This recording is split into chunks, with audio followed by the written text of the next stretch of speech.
A man committed murder, ran from his village, and changed his name to start a new life. 30 years later, his son unknowingly fell in love with the victim's daughter. In the village of Umokwe lived a man whose name once commanded respect. His name was Obinna. The day Obinna was born, his father Maduka slaughtered a goat and poured palm wine to the earth.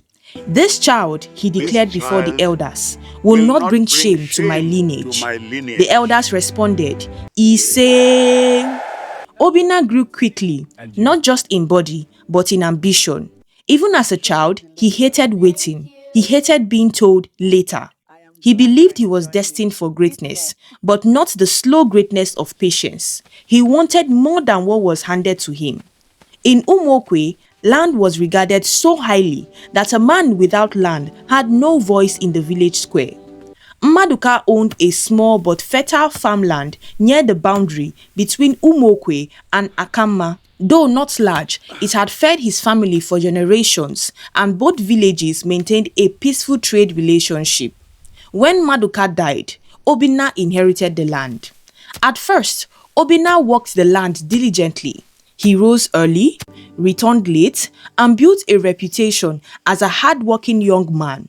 But as seasons passed, his eyes wandered beyond the boundary toward a larger, rich stretch of land owned by a man named Okorie from Akamma. Okorie was everything Obinna was not. He was quiet, patient, and content. He spoke softly, worked steadily, and never boasted. Yet his barns were always full, his household peaceful, and his name respected. The quest for more has taken over Obinna, and it was around this time that the ancestors began to warn him. One early morning, as Obinna stepped out of his compound to go to the farm, he found a black snail sitting directly at the main entrance to his compound. It did not move, it did not retreat, it blocked his path. In Umokwe, everyone knew what that meant. A black snail at your doorway meant do not proceed. Obinna stared at it briefly, frowned, and then crushed it under his heel. Superstition, he muttered. Fear is for weak men. The earth felt it. The boundary between Umokwe and Akamma was ancient. Stones placed by ancestors, trees paired by agreement. Everyone knew you did not tamper with ancestral boundaries. One by one, Obinna started shifting the stones in an attempt to gain more land for himself, thinking no one would notice. As he walked near the boundary one afternoon, his hoe struck something hard. When he cleared the soil, he uncovered an old broken clay pot buried deep in the earth. Its markings were ancient symbols placed during boundary rites by ancestors long dead. Any wise man would have stopped. Any wise man would have called elders. Obinna laughed and kicked it aside. Even the dead want to argue over land, he said. Season after season, Obinna's farmland expanded. One evening, on his way home, a large python slid across the narrow trail and stopped in front of him. It raised its head slowly and stared at him, not like an animal, but like something older. In Umokwe, a python was not just a snake, it was an ancestral messenger. Obinna froze. For a moment, fear gripped him. The python did not attack, it did not flee, it just blocked his way. Then Obinna picked up a stone and hurled it. The python disappeared into the bush. That night, thunder rolled without rain. The elders would later say that the ancestors had spoken clearly that day. But Obinna, he had chosen deafness. At his farm, Okorie noticed the encroachment. He did not shout. He did not accuse publicly. He walked calmly to Obinna's farm one evening. With him was his wife, Uju, who often followed him to the farm, carrying water and food, listening quietly when men spoke. My brother, Okorie said gently, pointing with his staff. This land you now farm belongs to my father's father. Obinna laughed. The land does not speak, he replied. Only men do. Uju studied Obinna carefully. His eyes, his smile, his voice. She memorized them without knowing why. Okorie nodded slowly. If that is so, he said, let the elders decide. Elders from both villages gathered beneath the oldest Iroko tree. Palm wine was poured. Memories were stretched like old clothes. Old men traced lines in the dust. Women recalled where their mothers farmed. Ancient trees were named. Slowly, painfully, the truth leaned towards Okori. But they did not conclude that day. Obinna felt fear, not of shame, but of loss. The week Okori reported him, Obinna's yam barn collapsed overnight, spilling tubers into the dust. Yams, symbols of honor and manhood, lay broken. People whispered, "This is not ordinary." Obinna snapped, "Am I a child to fear signs?" That was the moment the ancestors stopped warning him. On the night before the final judgment, Obinna walked alone to the river.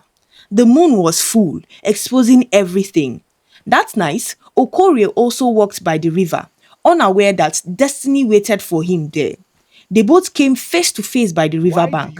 It was Obinna who confronted Okorie. Soon they started exchanging words and then punches.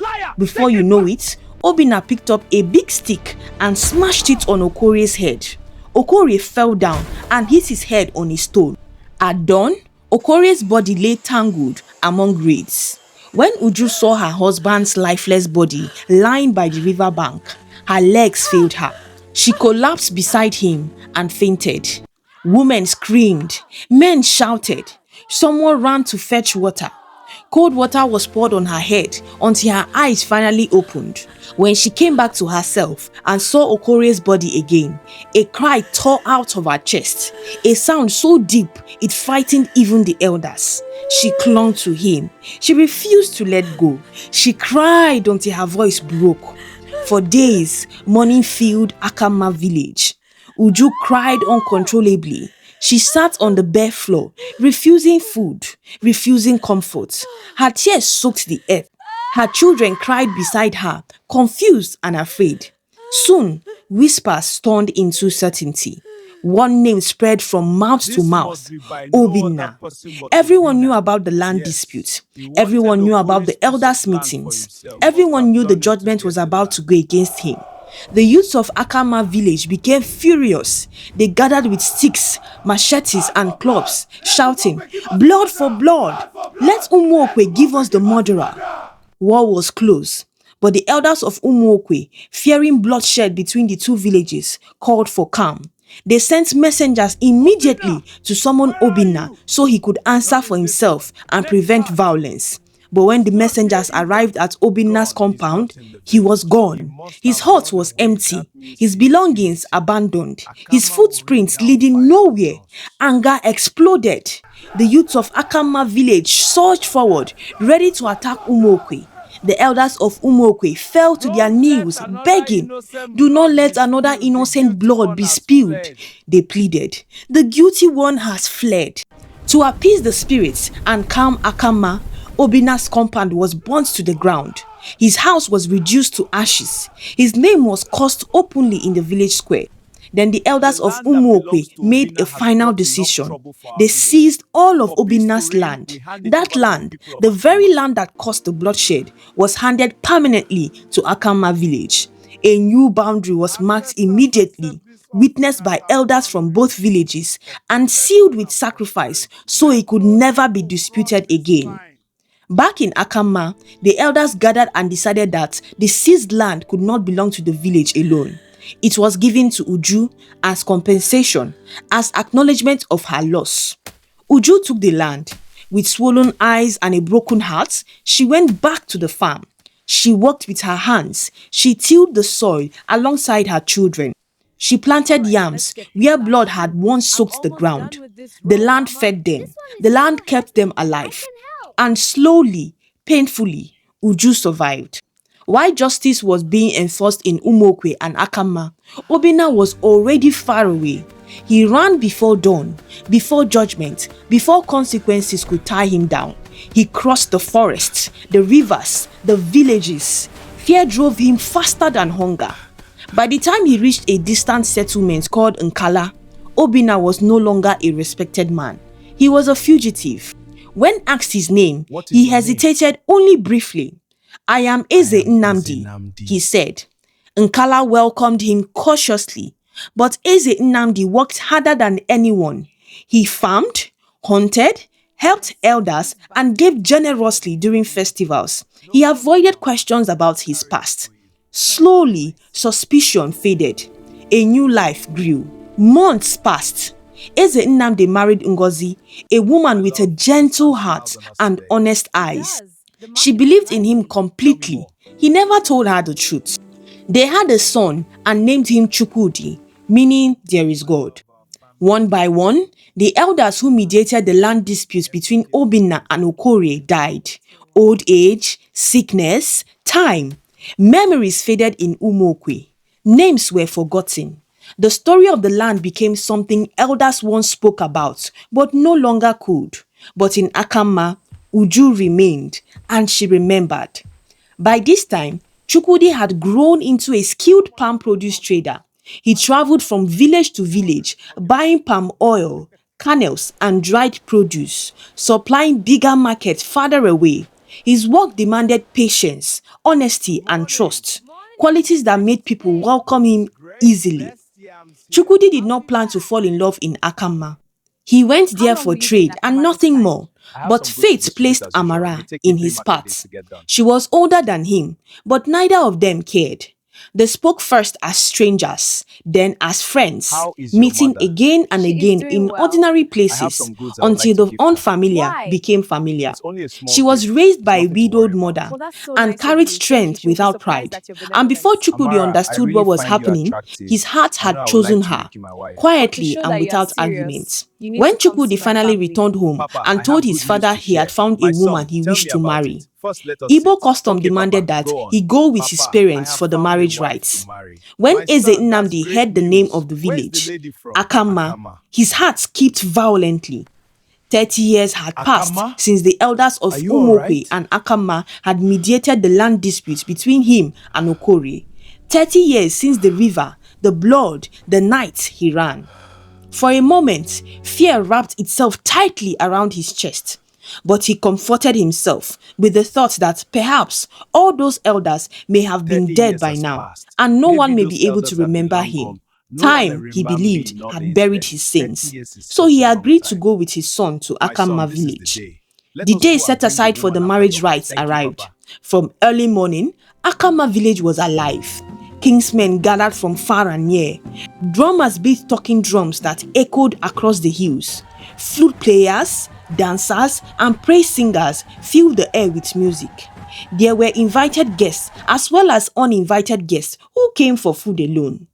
Chukwudi was a successful businessman, well known beyond his village.